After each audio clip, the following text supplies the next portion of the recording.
Namaskara everyone, Andariki Namaskaram Ellargu Swagatam and a very warm welcome to my own channel that is Navamita Ma'am Chemistry. So I hope that you all are doing great, and in today's session we are going to learn the chapter mole concept in just about 30 minutes, and just so that you don't waste your time too much, because unlike all everybody else, now that I'm not associated with any other company, so I can tell you right away, everybody, that this is very important for you to do your self study.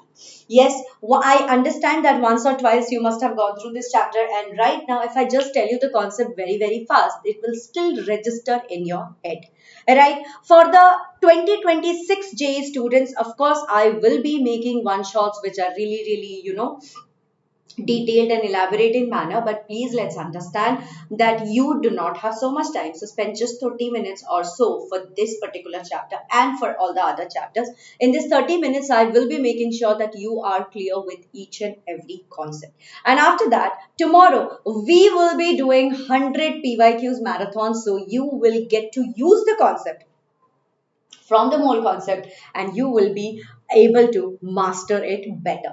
All right, so without much further ado, let us start with this session. Let us start with this chapter.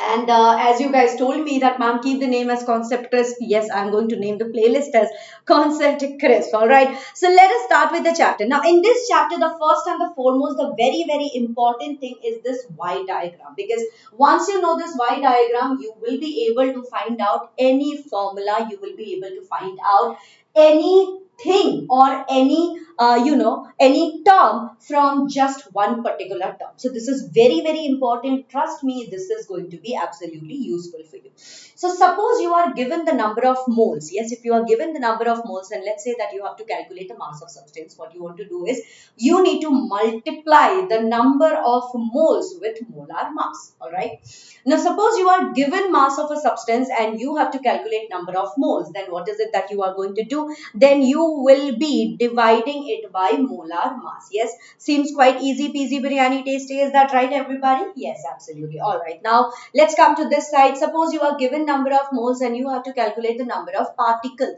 Now for number of particles, anything that is associated with number of particles, you understand that you will have to multiply Avogadro number. Na is Avogadro number here. All right, yes, okay.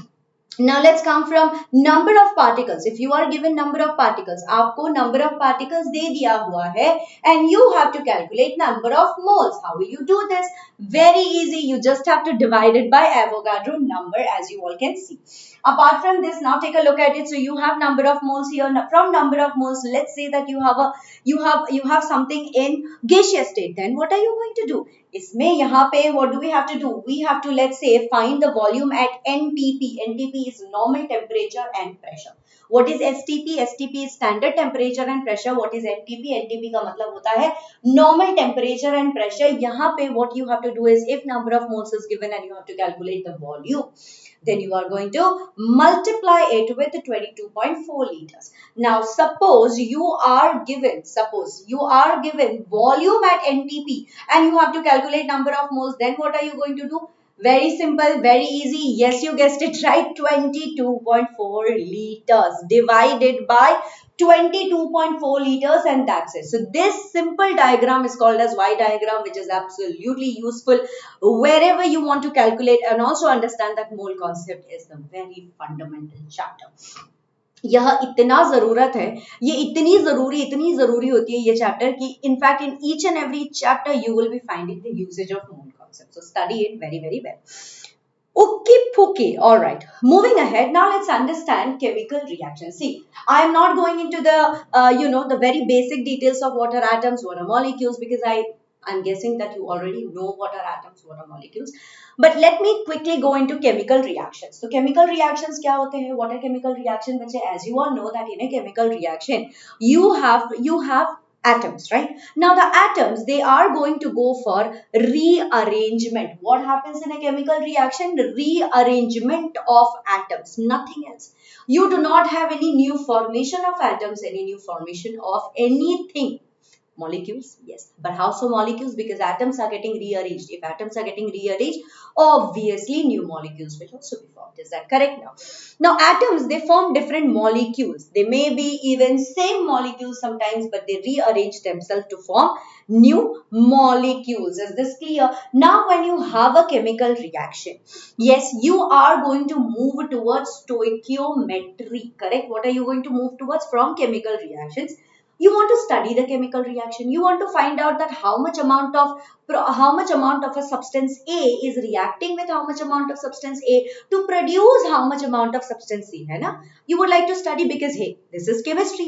तो chemistry में what else will we be studying? In chemistry we have to study about chemical reaction. In chemistry we have to study about the state of the chemical reaction. We want to understand more and more information related to chemical reaction, isn't it? So from chemical reactions we want to go towards stoichiometry. What is stoichiometry? Stoichiometry is the study of chemical reaction, but we will come to the definition anyway.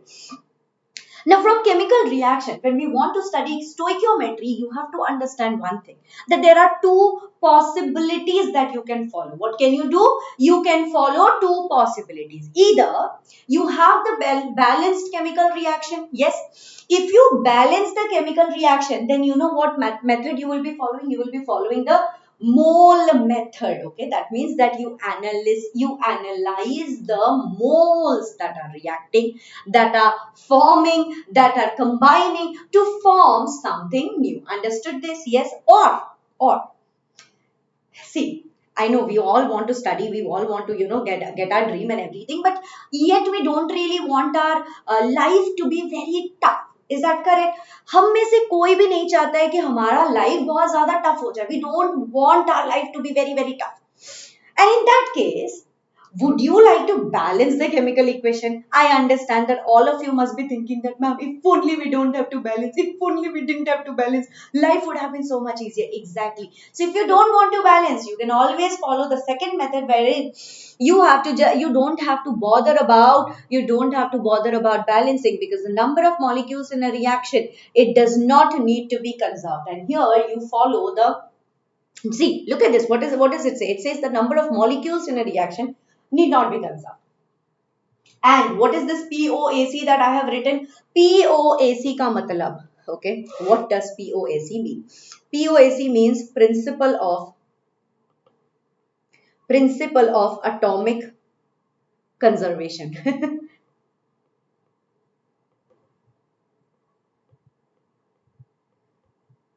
Also, you don't know, nowadays there are a lot of spelling error thing. Let's write principle. Principal is the principles, the school principal. This is principle anyway. So this is called as principle of atomic conservation. Guys, please pay attention. Don't mistake and don't think that, but ma'am, here only you told bache. I spoke about molecules here, but atoms will have to be conserved, right? Atoms will have to be conserved. How are you going to make new atoms? You are not going to be able to make new atoms in a chemical reaction. Understood? Molecules can be formed. So here, number of molecules in a reaction, that does not have to be conserved, but atoms are always conserved. So chalo, now let me give you an example. Now look at this. KClO3, when you heat it, it gets decomposed and it forms KCl plus O2. Now this side, do you see that there are 3 atoms? Yes, but this side there are 2 atoms. So it is not balanced. Yet I can still say that 3 moles of oxygen, okay, 3 moles of oxygen is giving you how many? Is giving you or is providing you with 2 moles of oxygen. Can I write that? Because why? I have already understood the principle of atomic conservation. I know that atoms are supposed to be conserved. The molecules might not be the same. Understood this? This is clear? Okay.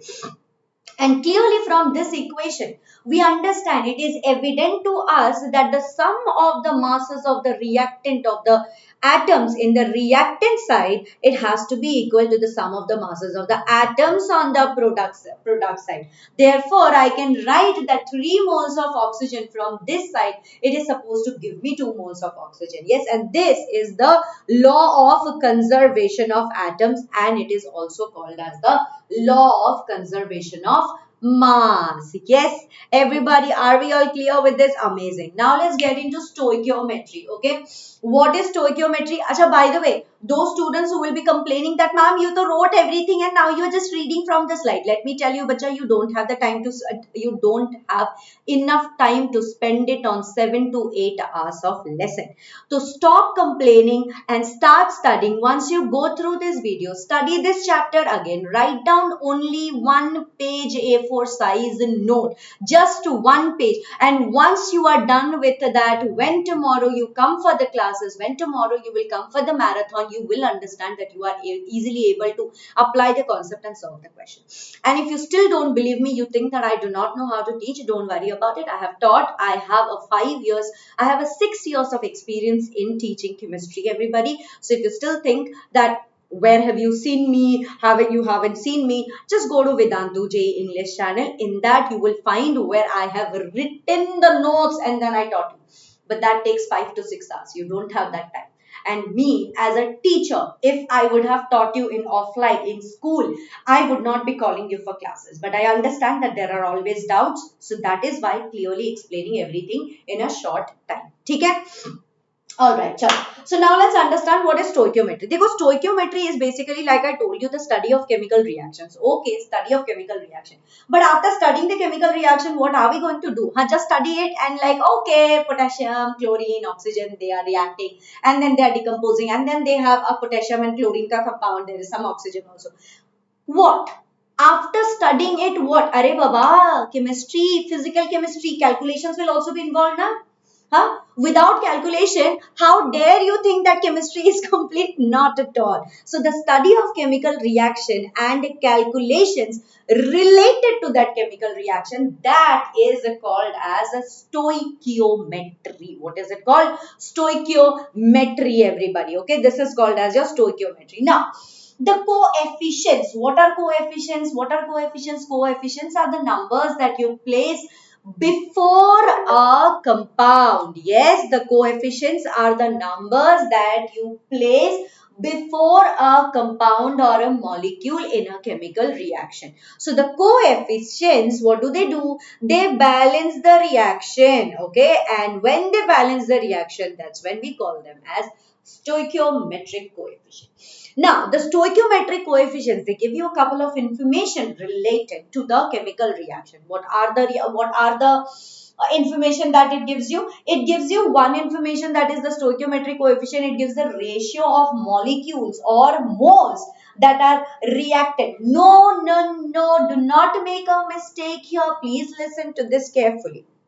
Stoichiometric coefficient, what do? They give the ratio of molecules or moles that react, but not the ratio of masses. So do not use the ratio of masses.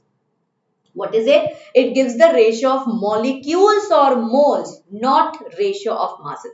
So don't make a mistake there. All right. Another information that it gives you, practically the amount of product formed will always be lesser than what you calculated theoretically, isn't it? And that means that we will have to calculate something that is called as percentage yield. So bhai, percentage yield, how to remember, how to find out, percentage yield? Well, I am coming to that picture as well. I will be coming to that picture as well. But tell me something. You understand that in a chemical reaction, there are possibilities that all the amounts, all the molecules, all the substances that are reacting, they are not in equal amounts. Is that right? Is there a possibility? बिल्कुल possible है भाई, क्यों नहीं possible है?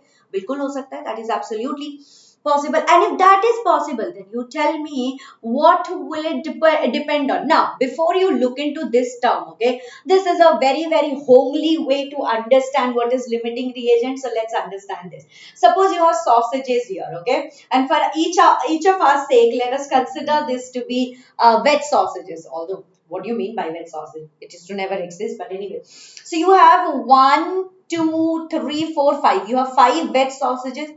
You have 1, 2, 3, 4. 4 hot dog buns. Okay, what do you have? You have 4 hot dog buns and you have 5 sausages here. Now tell me, how many hot dogs will you be able to make?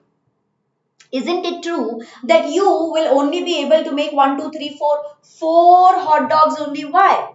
Because you have the number of hot dog buns that you have, that is limited. Right?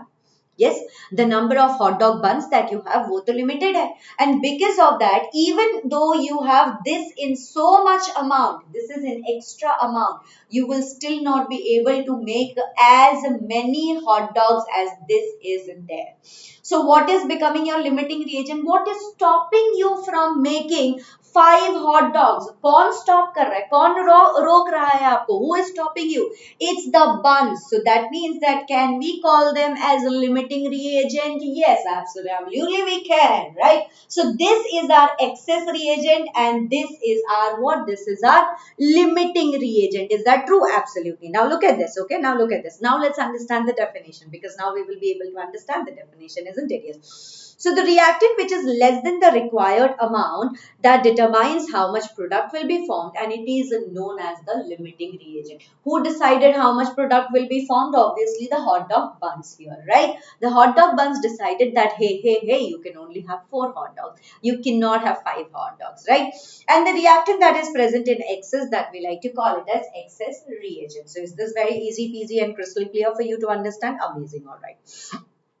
Now let's come to the percentage yield. Just some time back, bacha log, we have understood that whenever a chemical reaction is happening, practically the amount of substance or the amount of product that you receive is always going to be lesser than the theoretical calculation. है ना? Why? Because there are many things that are the many factors that are going to work here. The environment, yes, the impurities that might be present, or इसीलिए that is why we need something that is called as percentage yield. Percentage yield is going to tell you that maybe this much amount was not reacting and you have only got this much purity substance or this much of product substance. So take a look at it. The ratio of the amount of product that is formed to the amount predicted when multiplied by 100 gives the percentage yield. No ma'am, we are not understanding. No problem. Basically what you're going to do is the actual yield, that is practically what is the amount of substance that you have gathered. Practically what is the amount of product that has been formed. So you write that on the numerator part, divided by the theoretical maximum yield. That means calculated. आपने जब calculate किया था, when you had calculated at that point of time, what was the yield that you found, and then when you divide it and multiply it with 100, you will be getting the percentage yield. Similarly, whatever is the theoretical maximum yield, and here if you write down the purity factor, then you will get percentage purity. So like that, there are many terms that you can introduce, many terms that you can you can derive from, but percentage yield is the OG basically, right? It is the OG, and from there you can derive a lot of them. All right, everybody, is this clear? Let's move ahead now. This is the most important part. These formulas you need to know very well, because every question that you try to solve, these are the formulas that you will be requiring. So take a look at it. Percentage by mass, that will be weight of solute divided by weight of solution multiplied with 100. Percentage W by V is equal to weight of solute divided by volume of solution multiplied with 100. Percentage V by V is equal to volume of solute divided by volume of solution multiplied with 100, right? Now let's move ahead. Mole fraction, that is chi. This is not your X. What is this? This is pronounced as a CHI, chi. All right. Yes. So chi is moles of component divided by total moles of solution. What is gram per liter? This is also called as strength. That is weight of solute in gram divided by 1 liter of solution. What is ppm? Parts per million. Parts per million is mass of solute divided by mass of solution multiplied with 10 to the power 6. All right. Okay.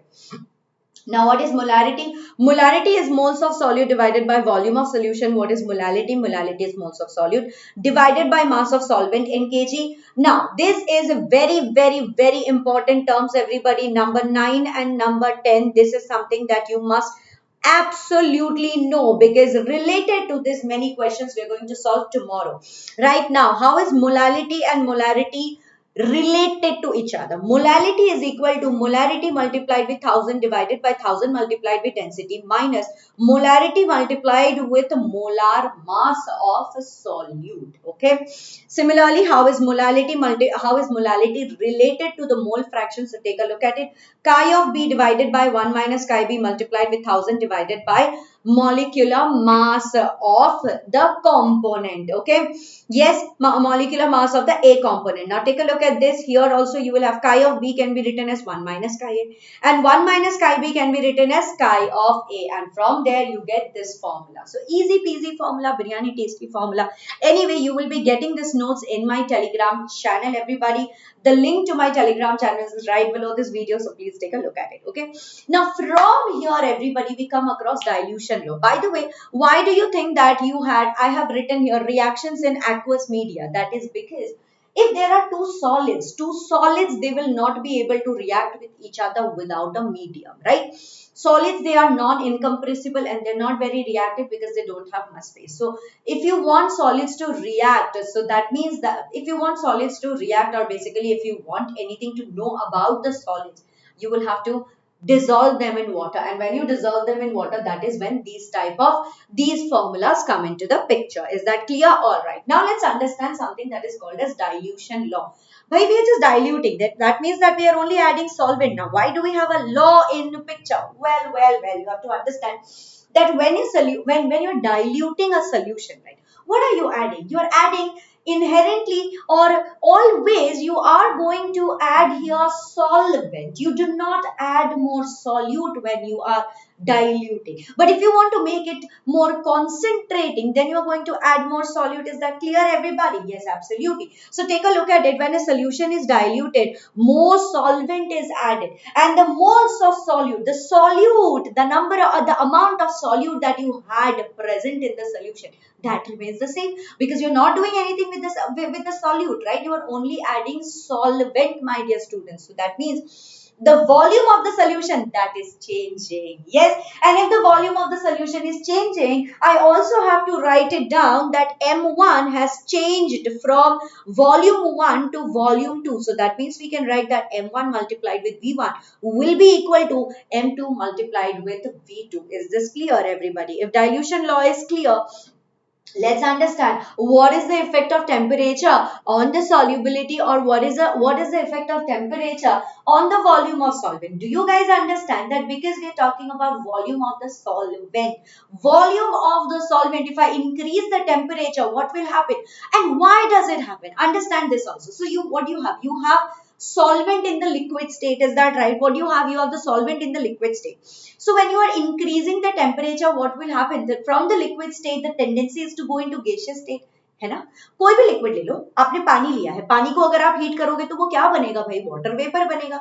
Let's take an example. Okay, let's take the example of water. If I take water and if I heat it, what will I get? I will be getting gaseous state of water, that is water vapor. So what happened here? Liquid got converted to gaseous state, and when liquid is getting converted to gaseous state, what happens? The particles have a lot of space between them. Is that understood, everybody? है ना? ये तो सबको पता है. Everybody knows this. So if you now increase the temperature, do you understand that volume of the solvent will increase on increasing the temperature? But mass bole to kg, gram, will you be able to change kg or gram at all? No, we are talking about the mass of the substance. So the mass of the solvent will not change. Sorry, the mass of the solute, that does not change, but the volume of the solvent, if you increase the temperature, will change. Is that right? And therefore, the formula of strength of solutions which do not involve volume of solution, they are unaffected by changes in temperature. For example, molality. Yes, molality remains unchanged with temperature, but what can change? Molarity can change. Strength, that is gram per liter, that can change, isn't it? So molality does not change, but molarity does change. That is why molality is it's a fairer concentration term to use. However, majorly we use molarity because it's just ease of calculation. Yes, all right, okay. Moving ahead, now let's understand the equivalent concept. So, hey, do you remember the principle of atomic conservation, wherein we have understood that if in the reactant side there are these many number of atoms, that means in the product side also I should get that many number of atoms. Is that right? So that means that whatever I have in the reactant side, whatever I have in the product side, it must be somehow equivalent. Even if it does not look like it is equivalent, it must be equivalent somehow. Is that right, everybody? Suppose, for example, look at this and try to understand, okay? So this is my hand cream, okay? This is my hand cream here, and this is my sticky notes, right? Now look at this. My hands are not getting topsy-turvy at all. It's not becoming like this, or I am not becoming like this because this is very heavy. But suppose, okay? So I can consider them to be equivalent. Layman's term example I'm giving you. So don't question me that, hey ma'am, you don't know the concept. I'm trying to give you a very simple example. Try and understand this, right? So if I take these two, it looks balanced. My body language looks, balanced, right? My body is sort of balanced. But suppose instead of this hand cream, if you now give me a 5 kg, 5 kg polythene of rice, now what will happen? I'll be a little like this, no? While carrying also, I'll be a little tilted like this, because what is happening? Center of mass, center of gravity, center of mass, everything will get a little tilted just to balance my body. You get the point, everybody? So similarly, in a chemical reaction, what is happening is that the equivalent weight of an element in the initial days, in the very old days, yes, we used to think that it used to be 1 gram of oxygen. However, right now we know that equivalent weight of an element is that weight of the element which combines with 8 gram of oxygen. Now this is only for the definition. You know, in your JEE mains examination or your NEET examination, they are not going to ask you anything related to the definition. Correct? Yes, Aita, very nice. But here is a note that I want you all to understand. Now, same element, yes, sometimes what happens is one particular element, it can have multiple, it can have various equivalent weights. Why so? Because it can have various charges on top of its head. For example, Fe can exist in 2 plus as well as in 3 plus oxidation state. So, bachche, what will happen here is that because of the charge that is right on the top of the head, the equivalent weight can also change a little bit. And guess what? We are coming. We just have 10 more slides, but chalo, 10 more slides. Okay. So now, what the heck is the equivalent mass? Let's understand this. Equivalent mass. If we are talking about equivalent mass of an acid, then what will it be? Equivalent mass किसी acid का होता है how much H plus ions it can give it away in an aqueous solution. So suppose, let me take the example of hydrochloric acid. If I put this in water, what will happen? It will break down and it will furnish you. It will give you. It will yield. It will produce one H plus and one Cl minus ion. Is that true? Yes. But suppose if I take sulfuric acid H2SO4, then am I going to get 2H plus SO4 2 minus? Is that true? Absolutely true. So that means that what is the equivalent mass of hydrochloric acid? The equivalent mass of hydrochloric acid is how much? Yes, the mass of an acid which furnishes 1 mole H plus. 1 mole H plus. Yes. So here, whatever is the mass of hydrochloric acid, if it can furnish 1 mole of H plus, then I'm going to call that as equivalent mass. But it will definitely change for sulfuric acid. Why? Because H2SO4, yes, 1 mole of H2SO4 gives you 2 mole of H plus ions. That means that half a mole of sulfuric acid will be able to give you 1 mole of H plus ion. Are you understanding this? Take a look at this. If you're not understanding, let me clearly explain this again. Okay. Here, यहाँ पे देखो. For hydrochloric acid, you can clearly see that 1 mole HCl is giving you 1 mole H plus ions. Is that right? Yes. But in the case of sulfuric acid, we see that 1 mole H2SO4 gives you 2 mole H plus. That means, but here what is the definition say? The definition say that the mass of an acid which furnishes 1 mole H plus, which furnishes 1 mole H plus. That means that if I'm getting 2 mole H plus here, and if I need only 1 mole H plus, so this will become half a mole H2SO4. Clear? Understood, everybody? This is clear. Similarly, if I talk to you about bases, okay? Similarly, if I talk to you about bases, the mass of the base which can furnish, which can produce 1 mole OH minus, that will be called its equivalent mass. I'm going to give you the formula also, don't worry about it, okay? Then there is something called as valency factor. What is valency factor? Valency factor is denoted by Z. Please don't get confused and think that, ma'am, but Z is atomic number. Z is atomic number when you were in younger standard. Yes, now when you have valency factor, Z is going to be our valency factor and it does not remain just as your atomic number. Clear, everybody? Is this clear? All right. Now, what is valency factor?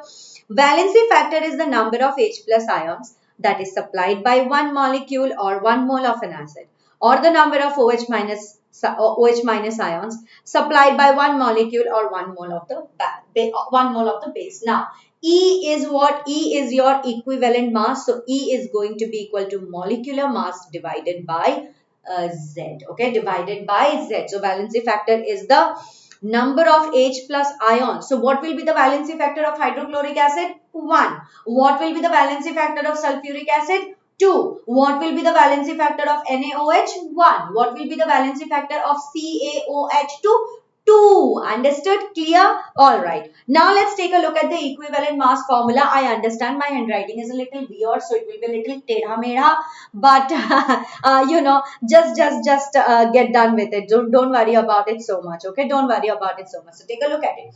Now, equivalent mass for elements. If we're talking about elements, then it will be atomic mass divided by the valency. Alright? Yes.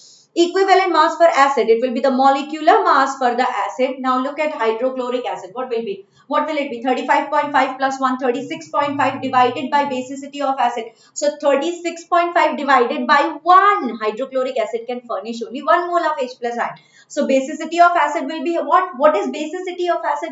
Basicity of acid money, it means only how many number of H plus ions, okay? Or an acid can neutralize how many OH minus ions. So that is why we say basicity of acid. Confusion nahi hone ka. No confusion should be here. What do you mean by basicity of acid? That means that how many OH minus ions it will be able to neutralize. So 1 H plus ion, how many OH minus will it be able to neutralize? 1 only, no. Yes, what is the confusion? Got it? Alright. Now, equivalent mass for bases will be molecular mass divided by acidity of base. Equivalent mass for salts is going to be formula mass divided by valency of cation multiplied with number of cations. Yes, multiplied with number of cations. Let's take a look at it. Equivalent mass for oxidizing agents is equal to formula mass divided by number of electrons gained per molecule. Okay. Yes, but see, everything is ulta. Remember, for acids, we did basicity of acids. For bases, we did acidity of bases. Now look at this. What is oxidizing? Oxidizing is loss of electrons. So when we're talking about oxidizing agents, we're going to talk about how many number of electrons gained per molecule. You get the point? Yes. Well, but when we're talking about reducing agent, we will be talking about number of electrons lost per molecule. Yes. Now, what is equivalent weight of radicals? Very simple and easy. Formula mass divided by number of units per number of units of charge. Okay. Now, we are coming into the picture of a little bit of titration that we're going to do here. That is not titration. Titration we actually study in redox and that we will be doing any which ways in some days, right? In the next 1 or 2 days, we will be doing redox and electrochemistry together. But suppose if you have a mixture of acid and a base, right? So if you have a mixture of multiple acids and bases, we can find whether the resultant solution, will it be acidic or will it be basic? By how? How will we do this? Very easy. We will be using the concept of equivalent concept and we will get how or what really is the resultant solution. Okay. Now, for a mixture of multiple acids and bases, find out the equivalence of acids and the bases taken and find which one of them is in excess. That means that limiting reagent and excess reagent wala concept that you will be using it here first. Okay. Now let's understand the law of chemical equivalence. See, repeatedly you have actually studied the law of chemical equivalence only. Yes. So according to this law, one equivalent of a reactant, it combines with one equivalent of the other reactant to give you one equivalent of each product. So you understand that suppose I have two equivalents. So two equivalents. Arey baba. Okay, let's understand khichdi. Okay, let's understand. Suppose we want to make khichdi. Okay, if I want to make khichdi. So we usually know that 1 cup rice, if you take 1 cup rice, I mean, I'm going to tell you what in my Bengali family, what my mom and my grandmas have cooked. Again, khichdi recipe can also be different. So please don't come and scold and abuse me for a khichdi recipe. Okay. Very scared to put up a YouTube video, right? These days because life has become quite difficult. Yeah, life has become quite difficult. So anyway, let me tell you that suppose I take 1 cup rice, then half cup dal if I take, okay, then I am going to get khichdi for two people. Yes, then I'm going to get, let's say that here I'm going to write serves two. So this is my equivalence. This is my equivalence. Now, based on this, I will have to do the question. Now, suppose I want to make khichdi for four people today. Right? If I want to make khichdi for four people today, then what do I have to do? I will have to take a 2 cup rice. And if I take 2 cup rice, then I will have to take 1 cup dal. Is that clear, everybody? Now, suppose 100 of you are studying here. If hundreds of you are studying here, then tell me what will I have to do? Because if it will serve 100, then here I will have to do what? I will have to do what? I will have to, I will have to manipulate this data to make sure that I get khichdi for 100 people. Is that clear, everybody? So, do you understand that this is the equivalent? 1 cup dal, for 1 cup dal, the equivalent of rice is 2 cup. Yes? To get 4 serving. But if I have a half cup dal, then the equivalent is 1 cup rice. You get the point. But the equivalent remains the same. See, 1 is to 0.5. Here also it will be 1 is to 0.5. So if I have to take something that serves 100 people, what will I have to do? I will have to take 50 cup of rice. If I take 50 cup of rice, then I will have to take how many dal? I'll have to take 25 cups of dal only. Then maybe I will get khichdi for 100 people. You get the point? This is called as the concept of equivalent. Okay, this is called as the concept of equivalent. I hope that you have realized and you have understood this now. Now, suppose you have a general reaction, okay? Suppose you have a general form of reaction. The general form of reaction is AA plus BB forms CC plus DD. Now, irrespective of whatever is the stoichiometric coefficient, the small a can be 5, this small letter b can be 7, this can be 4, this can be 2. I don't care. Regardless of the stoichiometric coefficient, it will always be one equivalent of A reacts with one equivalent of B to produce one equivalent of C and one equivalent of D. Get the point? Yes, understood. So even if I have 100 people, even if I have 100 people, to I am, my equivalent is the same. My equivalent is the same. Now suppose for 100 people, I need 50 cups of rice, 25 cups of dal to get 100 people ka khichdi.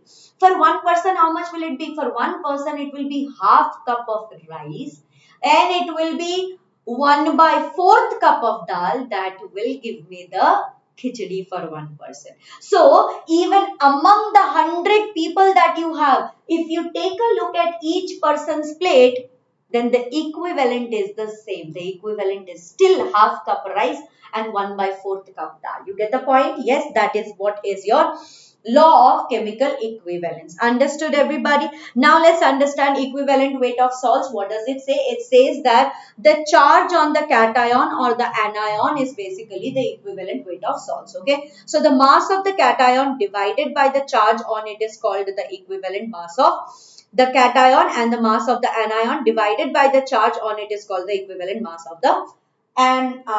Really? No, there is something that is wrong. The mass of the cation divided by the charge on it is called the equivalent mass. Oh, no, it's fine, yes. The mass of the cation divided by the charge on it is called the equivalent mass of the cation. Suppose if I take the example of NaCl, right? Now what will be the mass of the cation? The mass of the cation for Na plus, yes, Na plus. Na plus is the cation. Yes, the mass, let's say, is 23. 23 divided by the charge. Charge is only 1. So what will be the equivalent mass of the cation? The equivalent mass of the cation is 23. Similarly, for Cl, for chlorine, you can calculate the mass. It will be Cl minus. So Cl minus will be 35.5 divided by 1. So the equivalent mass of the anion will be the mass, that is 35.5. All right. Now, if you add the equivalent masses of the anion and the cation, don't you think that you will be getting the equivalent mass of the salt? Obviously. What is, I mean, this is so very simple and so very basic, isn't it? Now, here Z is the total number of positive. Z is the total number of positive or negative charge. This will be or here. Okay. What will this be? This will be or here. Okay. Or negative charge that is furnished by 1 mole of the salt. Now let's come to equivalent masses or equivalent volume of gases. What is equivalent volume of gases? Equivalent volume of gas is the volume that is occupied by one equivalent of gas at STP. So equivalent mass of gas is equal to molecular mass divided by Z. Z is what? Valency factor. Okay, valency factor. Since 1 mole of gas occupies 22.4 liter at STP, that means that one equivalent gas will occupy 22.4 divided by Z, that is valency factor. Now, if you take a look at oxygen, oxygen occupies, you know what, 5.6 liter. 5.6 liter. Achha, now tell me if oxygen occupies 5.6 liter. So take a look at this, okay? Yes, at STP, oxygen is occupying 5.6 liter. So that means that 22.4 divided by 5.6, if I do, how much will I get? How much will I get? 22.4 divided by 5.6 if I do, how much will I get? Come on guys, please calculate this and tell me. 22.4 divided by 5.6 if I do, that means I will be getting 4. That means 1 by 4 moles are present in 22.4 liter. Understood? How many moles? 1 by 4 moles are present in 22.4 liter. Alright. Similarly, for chlorine and hydrogen, you see it occupies 11.2 liter. And finally, we have come to the last bit, that is normality. What is normality? Normality of a solution is the number of equivalents of solute that is present in 1 liter of the solution. So equivalence of solute divided by volume of solution in 1 liter. So you understand that normality will also change with temperature, isn't it? Yes. Now the number of equivalent of solute that is present in the solution, how do you write that? You have to write that normality multiplied with volume. Yes, okay. Now on dilution, so if you dilute it, you understand that you are only adding solvent, you are not adding any solute. So that means, can I again write N1 V1 multiply N1 multiplied with V1 is equal to N2 multiplied with V2, and that will be equivalent to the equivalent of solute in the solution. All right. And here again, N is equal to molarity multiplied with Z. What is that? Z is the valency factor. So if valency factor is 1, that means normality is equal to molarity. Do you understand this, everybody? Yes. And with this note, bacha log, everybody, we have come to the end of mole concept. Yes, we haven't done a single problem today, but I hope that you have understood the concept, everyone. Tomorrow, yes, tomorrow we are going to do 100 questions marathon. Today, you will also be getting the solutions chapter. So please study both the chapters, and tomorrow come prepared for the marathon. I will see you there. Okay. Tara, bye-bye. Stay subscribed to the channel, because in this channel, you will be getting really good content of chemistry, everybody. So start following up and click on the bell icon, because this is right now the timing is only for JEE, and I'm going to do only JEE right now in this channel. The NEET students, don't be scared. This is for you as well, but for NEET, I will be doing just after the preparation of JEE. All right. Yes. Lots of love. Tara, bye-bye. Don't forget to subscribe to my Telegram channel, because that notes will be coming there. See ya.